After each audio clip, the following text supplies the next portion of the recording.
Hey guys, Andy here with VSiN, getting you set for Thursday's NHL action and talking a little bit about puck line betting in the playoffs. Only a couple of games to get into. Let's start with the Washington Capitals and the New York Islanders. Of course, the big thing to watch here is, will Nicholas Backstrom suit up for the Washington Capitals? He was a game time decision heading into game 4. The Washington Capitals were able to stave off elimination without him, and they'll look to continue to do so, although their chances of doing so would obviously be increased if he were to reinsert himself back into the lineup. So we'll monitor that. I'll probably get involved if the Capitals are priced anywhere near where they're at right now, which is about minus 110 or minus 115 if Backstrom is in the lineup. But outside of that, I likely won't have a play on this game. I have a pre-flop series bet on the Capitals, and I hope they can pull off a miracle, but of course those chances aren't very good. Moving on, we'll talk about the Calgary Flames and the Dallas Stars. The Stars are in the driver's seat. Another pre-flop series bet that I have is the Dallas Stars to win the series, and that's looking pretty good, but I hope they can get it done in 6 games here, and a big factor there will be whether or not Matthew Tkachuk will play. I think if he's even remotely healthy, he'll be fighting to get back into the lineup because he is such a fierce competitor. I don't know his medical status at the moment, but I would imagine he still is, questionable or possible to be in the lineup. And if that's the case, then that would decrease the chances that the Dallas Stars get this done in 6 games. But either way, they are the favorite here. At minus 130, I don't see any value, even assuming Tkachuk does not play. So I'll be sitting this one out and hoping that they just cash in on that pre-flop series bet that I placed prior to this one getting underway.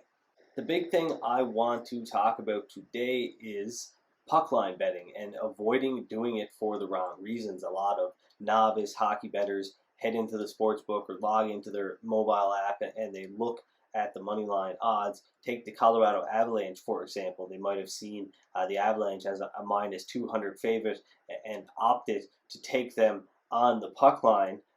In other words, lay 1.5 goals with the Avalanche at a price of plus 130, and those bettors definitely cashed in no problem in Game 5. The Colorado Avalanche thumped the Arizona Coyotes right out of the NHL playoffs by a score of 7-1 for the second straight time, and that would have been a very sweat-free bet, to say the least. But the reasons behind it, they have to be good. You don't want to back a team on the puck line if the reason is you don't think they offer value on the money line. So if you looked at that minus 200 money line price tag that the Avalanche were carrying and said that there was no value there, and then opted to back them on a plus 130 1.5 goal puck line, that's a flawed approach in my opinion, because these prices are correlated. So the money line price and the puck line price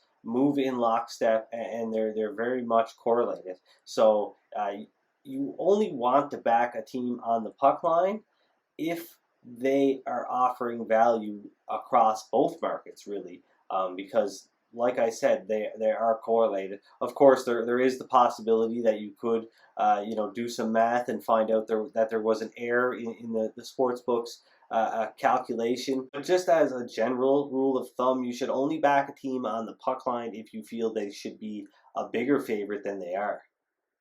If you were laying 1.5 goals with a favorite in the regular season, you can expect to cash in at about a 35% rate, meaning a fair line on average is about plus 185. In the playoffs, however, and this is across the last decade, we can expect favorites to cash in at about a 30% rate, meaning a fair line should be closer to plus 230 on average. And that actually is what we're seeing here.